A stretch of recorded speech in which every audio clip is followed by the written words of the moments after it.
This is Where We Live from Connecticut Public Radio. I'm Catherine Shen. Water is a complicated element. It heals, destroys, rescues, erases. It drowns. It saves. It holds memory. It washes away pain. This is one of the opening scenes in The Ripple, The Wave That Carried Me Home, a new play running at the Yale Repertory Theater through May 20th. The play follows a family of aquatic activists across decades, pushing for equity and access for pools. Today on Where We Live, we learn more about the history of racism at beaches and pool clubs here in Connecticut. Andrew Carl is the author of the story of Ned Cole and the battle for America's most exclusive shoreline. He'll join us, plus one organization working to increase access to swim lessons in the state. But first, we get to preview The Ripple. Joining me now is playwright Christina Anderson, whose most recent and award-winning work titled The Ripple, The Wave That Carried Me Home, is running at the Yale Repertory Theater through May 20th, as well as Tamilla Woodard, who directed the play. She's also the chair of the acting program at the David Geffen School of Drama at Yale. Thank you, both of you, for joining us this morning. Thank you for having us. Hello. And just a reminder for our listeners, you can also join the conversation, 888-720-9677, or find us on Facebook and Twitter at Where We Live. Christina, we want to start with you. This play spans decades in order to show this family's impact and to phone in a lot of important historical context. Can you talk to us a little bit about what inspired you to write this play, and what were your thoughts about structuring it? The idea for the play came to me because I was interested in writing about water in some capacity. And so as I was thinking about that topic, I was doing a bunch of research, watching documentaries, movies. I was looking at environmental justice or environmental injustice, climate change, and just the element of water as a spiritual entity, poetry, literary things. And then I came across this book called Contested Waters, which looked at the history of public pools in America. And in reading that book and also looking into the history of segregated pools in this country, I knew that this was a play I had to write because I grew up in Kansas City, Kansas. And I didn't have access to pools. And a lot of people in my family didn't know how to swim. And it never even occurred to me that any kind of segregation or social or political policy could have played a part in my not having access to those resources. So that's when I knew that this was a play that I had to write. And can you tell us about, we're obviously going to dive deep into the play in a little bit, but I would love for you to share with us, how did you come up with the title of the play? Because when I first saw the word ripple, of course, I'm like, oh, water, duh. But then I thought ripples of racism in terms of the context. So I'm very curious to hear the story behind the story. Yeah, well, when I usually start a play, I often give it an AKA title, like also known as, or in some cases like a dummy title. And for a very long time, this play was just a water play. And even as I was writing it, because the thing that I like to do is to finish the first draft and get a sense of what the play is doing in a literal sense, but also metaphorically. And so once the protagonist in the play, Janice, kind of goes through her childhood memories of having these parents who were consistently fighting for access to pools, and she was being asked to return home. The title just kind of came to me, and how this initial request for her to return home and reckon with her family past turned into a small phone call, and all of a sudden it created like these waves of memories for her. And so that's really kind of how the title came to me. And Tamilla, I want to ask you, before we get to staging, how did you think about the casting for this play? We understand it was mostly Yale alumni, including Christina, of course. So what role did that play behind your decisions in terms of the casting? Talks about community and one's responsibility to the community. And a lot of the concern that I have in leading the program, the acting program, is how do we create a strong community and lift each other up towards our own particular artistic goals. And so it seems like a really wonderful opportunity for us, with Christina being an alumni and me being an alumni, to actually invite back to the school people who were part of our larger community, as we were in, thinking about, like, how do we reflect back what the responsibility of one person to a larger group. So that was a sort of idea about having as large of an alumni presence as possible, people who could bring some experience back to the school that they'd had, and also come participate in the love that exists in this very, I think, healthy community that is the David Geffen School of Drama right now. So that was part of it. No, that sounds beautiful. And I think we can already hear the love as we're about 6 minutes into this conversation. We did open a show with an intro, and I want to continue to listen to that scene that we just heard a snippet of earlier. And Christina mentioned Janice. So this is the clip that we're going to meet the character Janice. Let's take a listen. March 1956. There are 3 public pools in Beacon, Kansas. Brookside is for the Negroes. The Gregory Lane and Sunray are not. The Gregory Lane is the finest swimming experience the city offered white folks. A tank the length of 6 Cadillacs, concrete decks, and plush grassy lawns. Sunray wasn't as nice, but it was far from pathetic. Brookside was located in a black neighborhood, occupied by folks who were referred to as the thinking class. Thinking class blacks, meaning middle class families. My mama's side of the family lived in this neighborhood. Years prior, the family petitioned the city to build a pool, demanding Negroes had just as much right as the white folks to recreate. To subdue the evil consequences of integration, the city built Brookside. It wasn't as nice as Sunray, but it was clean and respectable, a symbol of achievement. My grandfather gave black children free swim lessons every summer. It was a time when every young person in Beacon could learn how to swim. Tamilla, can you respond to this early, very powerful moment in the play, being introduced to this family through our protagonist, Janice? It's so nice to hear Janine's voice, and it's so just passionate and expressive. So I was just thinking about, like, wow, it's just doing such a beautiful job. This opening is, there's one woman that enters the stage, and takes up all this space to say, like, I'm going to tell you I'm going to tell you my personal story, the story of my lineage and my family. And it's just such a powerful provocation, invitation from Christina to allow a Black woman voice and body to take up that space, that narrative space, and to take the time to talk with us, to make us her intimates, her confidants in that space. And I just really enjoyed the work that Janine did on the words of the play, and invoking both a kind of, like, historical, like, she's throwing us back in time to 1956 with her strong opinions about that time and that world and that movement. And it's just really, and it's also funny in her engagement with us. And I think she just does a fantastic job. Right. Now, I was going to say, if she's listening, Janine, you woke me up just then. And you mentioned the power behind that voice. And so, Christina, I want to ask you too, how did you think about the tone and the pacing of the scripting? We just heard 2 different dialogues. There's a very poetic flow in and out of the dialogues, the internal monologues, and this sort of very narrative scene setting that Janice just did for us. What was your thought process behind that? I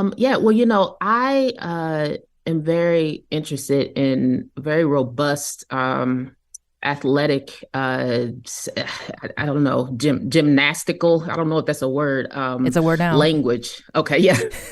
You heard it here today. Yes, I created it right here live. Yeah, well, and I'm just really interested in how language can exist on stage in a very theatrical, musical, poetic way. When I was 15, I was really interested in spoken word. A lot of the early poets I loved were Sonia Sanchez, and I don't know if you ever seen her perform her poetry live, but it's very visceral and musical. And muscular. And so I think that that type of writing has just always existed across my body of work. And particularly with this play, because Janice speaks to us as the audience for a good chunk of the play. I was really interested, like a stage direction that I have in the script is the play kind of moves like swimming. It takes the whole body, the mind and the spirit to bring this play to life. And I'm also very just super proud of Janine because it's not an easy part, and it takes a lot of skill and a lot of presence to capture this language and paint this world mostly through language. So yeah. That's really how I engage with that practice of putting language on stage. Well, I love that you mentioned spoken word because I did get that feeling, that very powerful, poetic sort of vibe that does remind me of spoken word. And I want to ask, of course, you're the playwright for the play, but what were your initial thoughts when you read it through? What was going through your mind? Well, it's funny because this play was originally a commission with Berkeley Repertory Theater out there in Berkeley. And I remember I finished the first draft and I was like, I'm not 100% sure this is a play, but like I wrote it and I enjoyed writing it. And so I sent it to the dramaturg out there, Madeline Odom. And she read the play and she emailed me back and she was like, yeah, this is a play. And I was like, oh, okay, that's good to know. And then I had a workshop in New York of it. And that was the first time that we put it on its feet. And Robbie McCauley, who just passed away a couple of years ago, she really gave me the gift of seeing the potential of this play existing in actors' bodies, like in a theatrical space. So, I was compelled to write it. I had a very good time engaging with these characters and creating this world. But yeah, that initial draft, I was like, I'm not entirely sure what this is, but here it is, world. I mean, oftentimes I feel I opened up a Microsoft Doc, there's a title in there, I'm good, So yeah. we need that person to tell us that we're doing something. Tamilla, I want to ask you the same question too. What were your first thoughts when you were reading this screenplay? Reading this play for the theater, I was just so captivated by the language. If you see it on the page, it's also a roadmap on the page. And it's like, it was, I was obsessed. I think I'm still obsessed with just like understanding what the map of the play was. What's the invitation? Just really squeezing dry every opportunity that Christina has embedded in the play for the how of it, for like, how is this supposed to be an offering to the community in which it stands each time. So I was really obsessed with the rhythm of the language, like the song of it, and how do we bring that forward to an audience? That was really my first obsession. There's a line in the play at the very, very end that Helen speaks in a letter to her daughter that talks about her disappointment in her community and her country, that just pierced me in my heart, and it became also the thing that I just would keep going back to, that I knew that this moment, that when it was spoken out loud, that there would be many, many people, many Black people who had this feeling like somebody said something incredibly true, that as citizens of this country, as fellow hopers and dreamers of the ideal put forth, that we've been profoundly disappointed in many times. Well, I think the flow is flowing because we do have that clip ready to go and for our listeners to hear. So let's take a listen to Helen, which is a bite towards the end of the play. I had dreams for Brookside. When I was your age, I wanted to start an all-black swim team at my high school. My daddy would be head coach and I would be the captain, a position I'd earn, of course. We'd go on to win local and national competitions. And when I returned to Beacon after college, I'd take over as head coach when Daddy retires.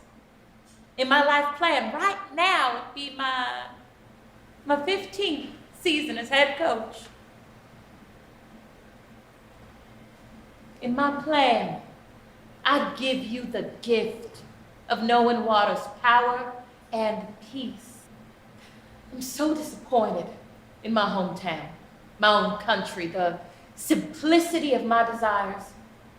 It breaks my heart to have to sit in that courtroom, to have to fight for the simplicity of freedom, of joy. So Tamilla, you just mentioned that clip yes. and we just listened to it. What are your thoughts? Yeah, that's exactly that thought. Like, why to fight for the simplicity of freedom and joy? That is the line that I just kept, like, it's just ringing like a bell in my ear the first time that I read it, and I, turned the page back over and start at the beginning, knowing that that's where we're going. It does. I mean, it elicits right now an emotional response from me to think that just because of the color of one's skin, that you are restricted from the full freedoms of your own body and recreation, of leisure and education that is enjoyed by other people. Well, I think there's something really powerful about this idea that, people have to fight for this right to have recreation and to play. And Christina, I feel like the theme of what we've been talking about is it's power, it's disappointment. And this is just as much about the broad sweeps of history as it is an intimate portrait of a family. So can you tell us how you were able to sort of wove that historical elements with the personal and I guess sort of humanize what's going on? Yeah, I mean, the short answer is I don't know. I just kind of follow the people in the play, and once I have a sense of their relationships and who they are to each other and the conflicts they have, the secrets they have, I start to pursue that. And in a larger sense, I also am a student of history. It's been that way since I was a kid. Like, my mother was very into Motown and like soul music and Stevie Wonder. And, yes, I would listen to the records with her, but then I would also try to figure out, like, how did Motown get started? Like, who is Berry Gordy? So, I was always curious about the context around humans historically, particularly in this country, in America. And I think that just continued as I was starting to shape these plays and shape my body of work. And it's also continued here with the Ripple of the Wave. I've always been interested in the children of activists.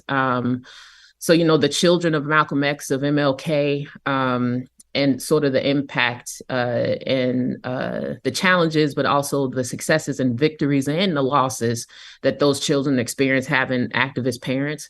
So once I knew that was also an element in the play, I started to just try to find ways to weave this activism, this practice of fighting for access and how it affected this family personally. And so I just kind of followed that through the first draft.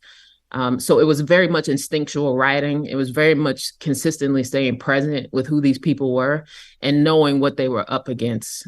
So that's probably those are probably the three ingredients that combined to kind of create this first draft. You've been listening to playwright Christina Anderson, whose most recent and award-winning work, called The Ripple, The Wave That Carried Me Home, is running at the Yale Repertory Theater through May 20th. You were also listening to Tamilla Woodard. She is the director of the play, as well as the chair of the acting program at David Geffen School of Drama at Yale. We'll be continuing this conversation after a quick break, voting in Connecticut's own history of the so-called sand curtain. You can also join the conversation, 888-720-9677, or find us on Facebook and Twitter at Where We Live. Now stop, go some more.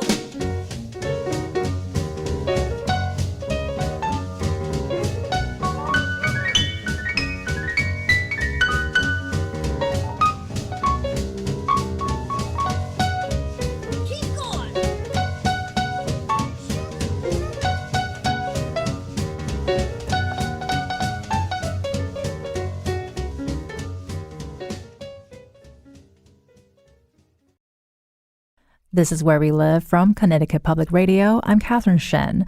This hour, we're previewing a new play currently on run at the Yale Repertory Theater called The Ripple, The Wave That Carried Me Home. It's about a family of aquatic activists pushing for equality in access or equity in access to pools.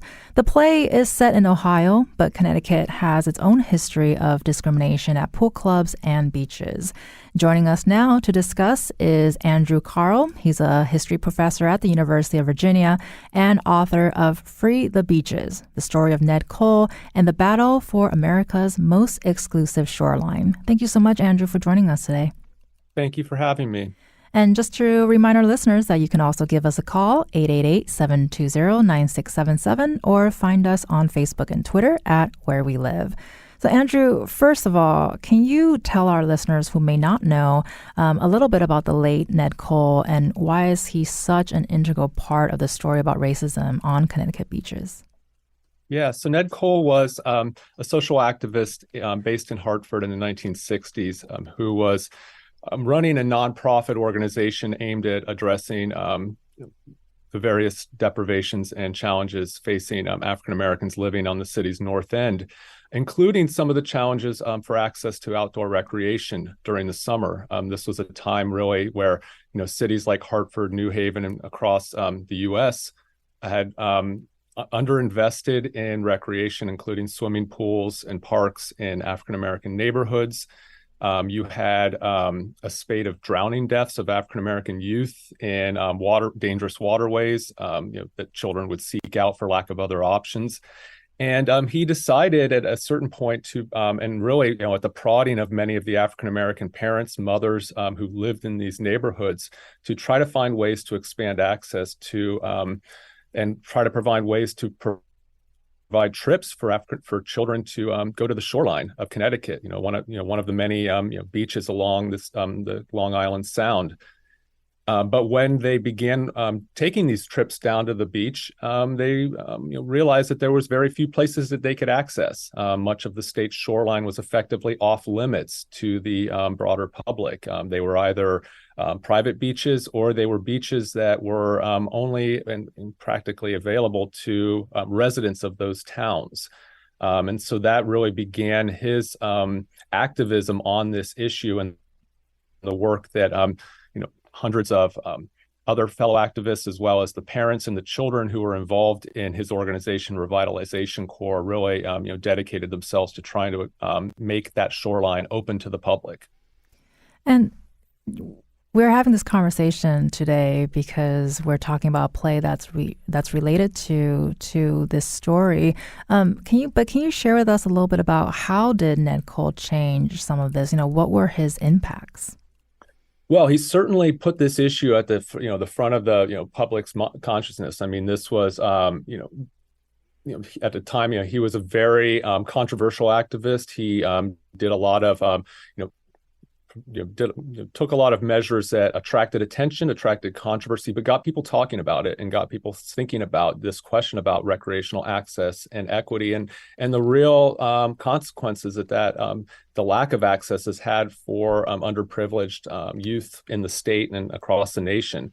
And so I think in that sense, it really kind of, built momentum ultimately toward further action down the road in Connecticut in particular, culminating in a landmark decision in 2001 by the state Supreme Court that declared the use of these sort of resident-only beach access laws to be unconstitutional.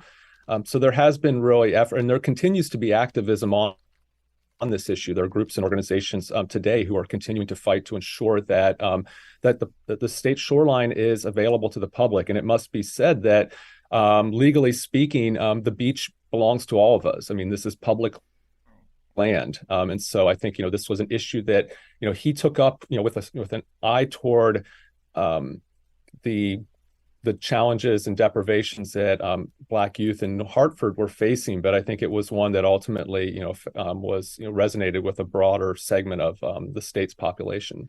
Well, and I know you just mentioned his impact was huge, and this is a conversation that's still happening. But can you tell us a little bit about how does this legacy of racism, how is that still continuing on the Connecticut coast or at pool clubs, especially, there's a policy in 2001. Has things changed since then, or are there things that still remain the same? Yeah, I mean, unfortunately, I think you really do continue to see a lot of exclusionary practices among shoreline towns, and moreover, you really have seen over the last several decades, not just in Connecticut but across the U.S., a disinvestment in public recreation more generally. As cities have strained under budget cuts, usually the first thing that gets cut are recreational budgets. Or oftentimes, if even public swimming pools are being provided to the public, they're often, on a fee basis, which can exclude lower income families. And so, this remains very much a problem, and we see that manifest in these the differential access to outdoor recreation, and also as well, the lack of water safety programs in schools that results in the types of tragedies that often really have disproportionately affected people of color in America. And still with us is playwright Christina Anderson, whose most recent and award-winning work called The Ripple, The Wave That Carried Me Home, is currently running at the Yale Repertory Theater through May 20th, as well as Tamilla Woodard, who's the director of the play, as well as the chair of the acting program at the David Geffen School of Drama at Yale. I just want to bring both of you back into the conversation, starting with Christina. Can you respond to some of the history that Andrew just shared with us here? Anything that jumped out to you? Well, first of all, I'm excited to read this book. So as soon as we end this conversation, I'm going to go buy it if it's available, Andrew. It's a powerful story that I wasn't aware of, but I think it is definitely in conversation with the things that inspired me to write this play, and this notion that that recreation and play can be policed or dictated by our local politics or red tape or bureaucracy. It is really the thing that quite frankly enraged me. I think as human beings that we are a very delicate balance of multiple elements, and one of those elements is relaxation. And joy and play, and to have an active part of our communities who are determined to deny that, it's either going to come out in other ways or people are going to seek it, because I think it's such a natural part of our rhythms as human beings. So yeah, I have to admit it angers me to know that fight continues, and even as recently as 2001, that is a fight that and even to today, that it's a fight that's still one that people have to pick up. And Tamilla, I want to ask you the same questions too. Anything that jumped out to you with what Andrew just shared with us? The way that we the language of prohibition and how that changes, and the overtness of prohibition, and that we keep finding ways to dehumanize people by prohibiting them from basic human activities and the right to recreate, as Christina said. Like, it's like there are things that we need as humans, and it is a denial of one's humanity, I think, to prohibit access to something that is like literally in your backyard. So that's Andrew, I agree. I can't wait to read the book, and being a new member of this community, just it astounds me that even a beach that you can walk onto, that you can be prohibited from entering that space. And I kind of want to ask a reverse question for Andrew, actually. Listening to what Christina and Tamilla just shared, what are your surprises when you were doing this research? I mean, this is your area, of course, but anything that jumped out to you?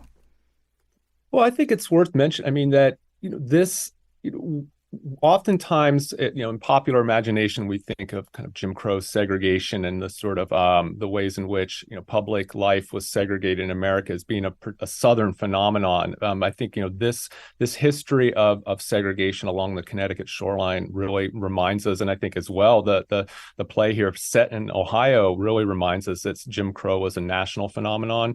It took on different forms in Connecticut. There were not whites-only beaches. There were just resident-only beaches, and it just so happened that the residents of those towns were all white because they had exclusionary housing policies that prevented people of color from living in them. So there was a lot of various mechanisms of segregation that pervaded across the country, and still do so to this day. And I think, one thing that is worth sort of thinking about here is the way that, the privatization of public space in America, the disinvestment in public facilities and services has really worked to resegregate these aspects of American life, and in practical terms have denied many Americans of these basic human rights. And I think, we need to think of recreation as a basic human right, and sort of, prioritize it in ensuring that people actually have meaningful access to those opportunities. And Christina, you mentioned this just a little bit earlier, that you've done research, but can you also give us another glimpse of the research of racism at pools and beaches that was involved in terms of uncovering the historical context for your play? Yeah. Well, I just want to say that Andrew's point about how these these beaches were residents only, but at the same time they also only allowed, I'm paraphrasing Andrew, but they only allowed like white folks to be residents in these areas. I think also a lot of the historical research that I was doing was kind of looking at that web of strategies and operations that played a part and kind of funneled back to pool access and access to swimming. Because I grew up in Kansas City, Kansas, I was really interested in a landlocked state and how and man-made pools, and the decision for a city to build a pool or not build a pool, or to have literal access to shutting down those pools. Because part of the play is Janice goes back to her hometown in Kansas. And so historically speaking, and the research that I was doing is just like all these, for lack of a better term, like fence posts that lined up to ensure this denial to access. Just on a like gender-based, skin-based, location-based, geography-based. There's a point in the play where Janice talks about her grandfather and how he was able to kind of pick up kids, Black children throughout the city, and transport them to the pools because, transportation can also be an issue. So I really appreciate Andrew's point where he talks about just the multiple ways that denial and access can exist in communities. And on that note, Tamilla, I want to ask you, can you tell us a little bit about Helen Collin and Edwin Collin Jr. and sort of the kind of generational conversation about their legacy that you're working on in the play, and especially with this idea of political inheritance as well? Well, I think Christina's probably going to do a better job at that than I am. You both can. We have a couple of minutes left, but please go for it. We'll tag team. What I find really compelling as you know, a reader of Christina's work is how different generations engage in the conversation about responsibility to a community. And thinking back on my family, and I was raised in Texas, and that in Texas, the revolutionary thing, you know, for my particular parents, was to move out of a kind of rural setting into a city setting, begin to own businesses, you know, and actually be citizens, business owners in their community. And then for me, my art is my politics. And I really resonated with Edwin's his obsession, water. That was his politics. And Janice saying that water is no longer my politics, and finding a way to think of the value of herself in a community that's outside of her own parents' obsession. So I really, really just resonated with the struggle between Janice and her parents' obsession and her own desire to find her own agency. And Christina, I was going to say, Christina, really quickly, do you want to add to that? Yeah, well, you know, also to add to that, you know, Janice was an only child. She was raised by her mother, Helen, and her father, Edwin, in this Kansas town. And to really kind of explore like a smaller family and the impact of the work that her parents were doing to give access to swimming. And also the ways that they encourage and influence Janice's journey in activism from the time that she's 8 years old, and their hopes and wishes for the access that they wanted to give their daughter, but also to the community in the larger aspect and the complications that come with that, but also the successes. So just to add to Tamilla's words about generational impact, the things that we give to our descendants, the things that we accept or sometimes refuse from our ancestors, that also exists in the play. You've been listening to playwright Christina Anderson and Tamilla Woodard, who's the director of The Ripple, The Wave That Carried Me Home. And you are also listening to Andrew Carl, who is a history professor at the University of Virginia and author of Free the Beaches, The Story of Ned Cole and the Battle for America's Most Exclusive Shoreline. Thank you so much for your time today, Andrew. Thank you for having me. And we'll link Andrew's conversation with Kalila Brown Dean on Connecticut Public Radio's Disrupted. Find that on our website at ctpublic.org/where we live. And coming up, we'll be hearing from LEAP, an organization that helps with providing access and equity to pools. You can also join the conversation, 888-720-9677, or find us on Facebook and Twitter at Where We Live.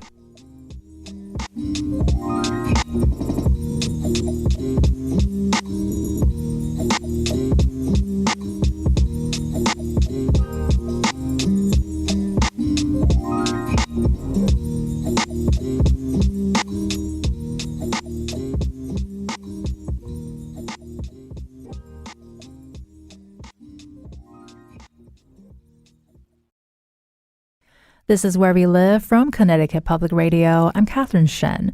This hour, we've been hearing all about the push for everyone, not just wealthy communities, to have access to pools and beaches. But what does that aquatic activism look like in our state?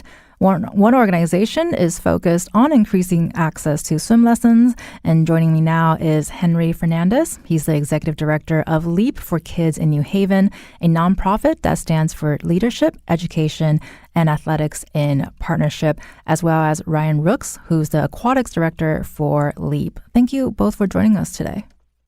Thank you so much for having us. And just a reminder for our listeners that you can also join the conversation, 888-720-9677, or find us on Facebook and Twitter at Where We Live. And Henry, I want to start with you. Can you tell us a little bit about LEAP's mission? Oh, Henry might not be there. Can we switch to Ryan real quick, actually? Do you mind just telling us a little bit about LEAP's mission while we try to get Henry on? Yes.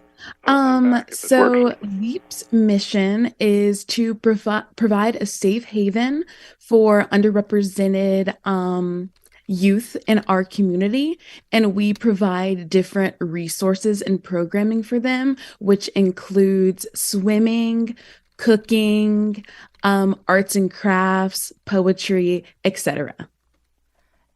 I think Henry might be back on. Henry, are you there? I am. All right. Well, Ryan just gave us a quick overview about LEAP's mission, but I'm wondering if there's anything else you would like to add to that. I'm sure Ryan did a great job. So I'll leave it at that. All right. Well, as you've been hearing the conversation over the hour, I want to ask you, Henry, what are your thoughts about anything that jumped out to you, actually, just from the conversation? Yeah, I mean, I think it really does parallel with the work that we do at LEAP. I mean, that the history of segregation of swimming pools and beaches has led to a segregation in who swims in the United States and in Connecticut, and that has deadly effect, actually. So black kids, we know from the CDC, are 3 times more likely to drown in a swimming pool. 3 times more likely to drown, 7 times more likely to drown in a swimming pool than white children, and it's about access. And so a lot of what we try to do is make available opportunities for kids to learn to swim. And so tens of thousands of kids have learned to swim over the years at LEAP, and that's a really important part of all that we do. And Henry, I'm curious about your thoughts. I mean, we just mentioned it right now, really, but just about the importance of aquatic activism. I'm going to ask sort of an obvious question here, but is this still very much needed? It is. Swimming is actually is interesting because we have so many legacies of Jim Crow and of slavery and of discrimination in our country that will take a very, very long time to resolve. But swimming is unique because if we can teach children to swim, they'll make sure their children swim, right? That it's one of these things that we can simply break that history by providing access to swim lessons and by providing access to pools, and that can't just be access in that, oh, you can do it, but it costs too much for you to participate, or you can do it, but there's really no time for you to have access to a pool. We need to make sure that swim lessons are free or affordable, and we do that at LEAP. And we need to make sure that we have places where children can learn to swim and then swim for fun. Swimming is a joyful and revolutionary activity in our community, and it's important that we make it accessible as well. And Ryan, you're the aquatics director for LEAP. Can you tell us about your role in that position? Yes. So I organize swim lessons for not only the New Haven community, but as well as for the students enrolled in our after-school program. And for the community, we provide free swim caps, goggles, towels, swimsuits, to relieve that financial stress off of families. And what drew you to swimming in the first place? So my mom never was taught how to swim, so she put me in swim lessons at the age of 5, and ever since then I've been an avid swimmer. And I really connected to the ripple, the wave that carried me home, because truly being in water, like, I feel like I'm in my element. It gives me power and peace, just like Helen said. Well, I was going to say you took the words right out of my mouth, because I was going to ask you, you've been listening to this conversation and you actually saw the play that we've been talking about. And so I guess I can ask more about, what are your other thoughts of the play and the broader discussion? Did anything jump out to you, especially being a lover of swimming and going to see this play? I really enjoyed how the play not only talked about the racism and like the historical racism of swimming, but also drew in police brutality that people of color have to go through as well. And do you think that experience changes sort of your philosophy with your role at the Aquatic Center, or not Aquatic Center, but at LEAP? Definitely. It's encouraged me to, I've already had an idea to start a water aerobics class. And at the end of the play, the entire family joins a water aerobics class. That's amazing. And how has that reaction been? It's been good. That's really good to hear. I mean, swimming is such a fun time. And I echo my parents, neither of my parents swim. So they, of course, threw me into a pool. So thanks, parents. I want to ask Henry real quick. We've got about 2 minutes left, but we know swimming is just one part of what LEAP offers local kids. Can you talk about that? Sure. I mean, we also make sure that kids have the opportunity to camp outdoors. We think that's another place where our kids haven't always had access. And we do a lot of work with literacy, especially coming out of COVID. For young children, it simply was impossible to teach kids to learn to read on Zoom. And so we're doing a lot of work, as are the local public schools, in trying to help kids catch up. So we're doing a lot of work with phonics, for instance, this summer that we're excited about, and we're hoping will help make a dent in the already large literacy gap that exists for children of color, low-income children of color, but was really exacerbated by COVID. And finally, I think there's just a lot of opportunities for kids to interact and to have fun and just enjoy the summer. That's going to be our focus, through June, July, and the first week of August. So we're excited to have a big, robust summer program that will include a little bit of learning, a lot of outdoors activities, and quite a bit of swimming as well. That sounds like the perfect plan. And if you're local to New Haven, you can find more information about LEAP's programming at leapforkids.org/swimming or on our website at ctpublic.org/wherewelive. You've been listening to Henry Fernandez, who is the executive director for LEAP for Kids, as well as Ryan Brooks, who's the aquatics director for LEAP. Thank you both so much for spending time with us today. Thank you. Thank you. I'm Catherine Shen. Today's show is produced by Katie Pellico. Our technical producer is Kat Pastor. Download Where We Live anytime on your favorite podcast app. And thank you so much for listening.